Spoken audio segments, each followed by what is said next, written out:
Hi there, and welcome to this day in history for January 26th.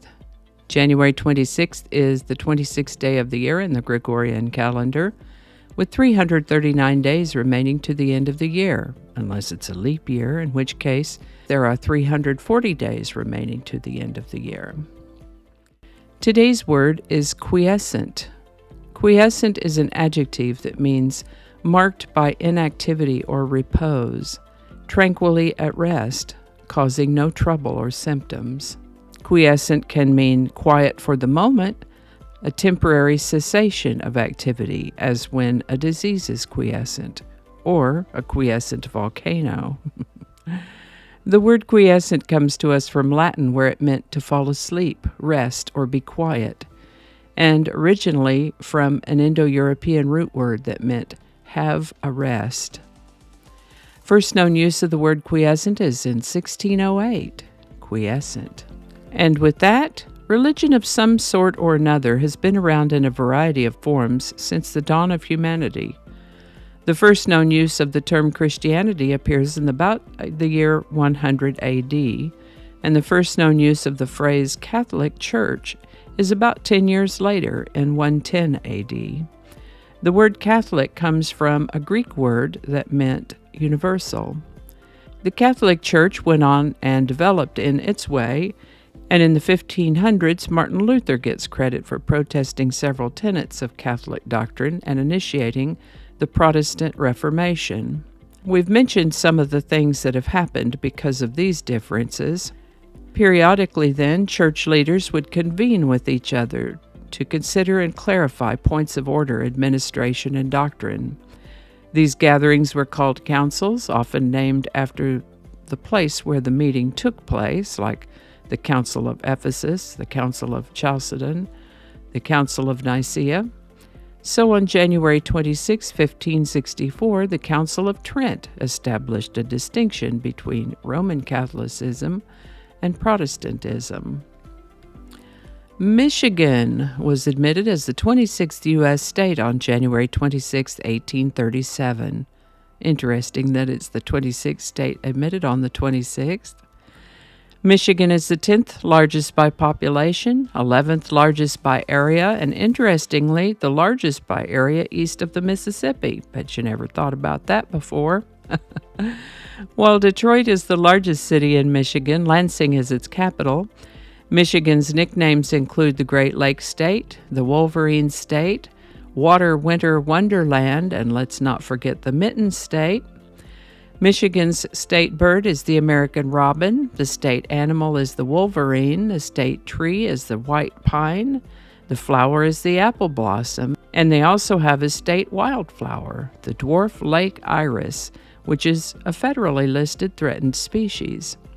38th President of the United States, Gerald Ford, considered Michigan his home state, and you can find the Gerald R Ford Museum in Grand Rapids and the Gerald R Ford Presidential Library at the University of Michigan in Ann Arbor. Happy Statehood Day, Michigan! This is the birthday of the late great actor Paul Newman, born January 26, 1925. He was in a lot of movies over the course of his acting career.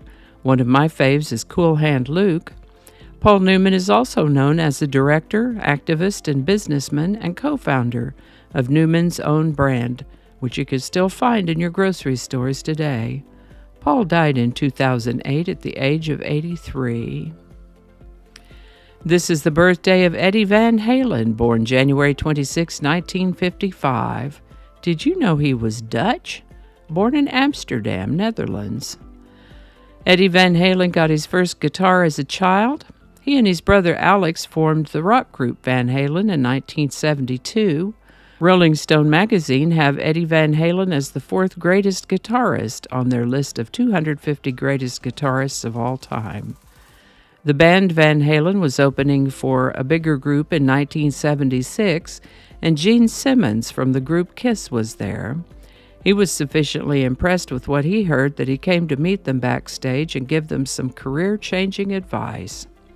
Eddie also liked to tinker with his guitars and was buried with one of his parts casters.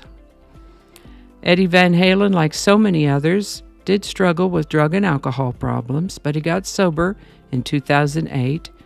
He had plenty of other serious health issues, though, and passed away in 2020 at the age of 65. Eddie Van Halen. Today's song is a short instrumental, minute and 42 seconds of fast hard rock guitar playing featuring a technique known as tapping that Eddie Van Halen liked to use. Eruption really just started out as a guitar solo that Eddie would play in live performances, and he hadn't considered putting it on a record.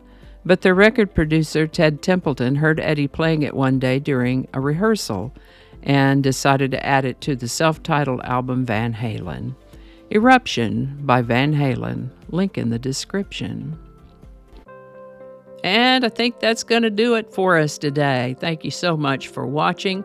Consider subscribing if you haven't already. Feel free to share this video with a link in your email, messaging, or social media. If you enjoy this series, you can check out the playlist that contains these videos. I'll put a link to that in the description. That playlist lives on YouTube, so for other platforms, I'll include a link to my blog page. It's called No Really. You can also find me on Rumble, BitChute, and Odyssey. All those links in that description. Alrighty, that's all I can think of right now. Thanks again, and I'll see you next time.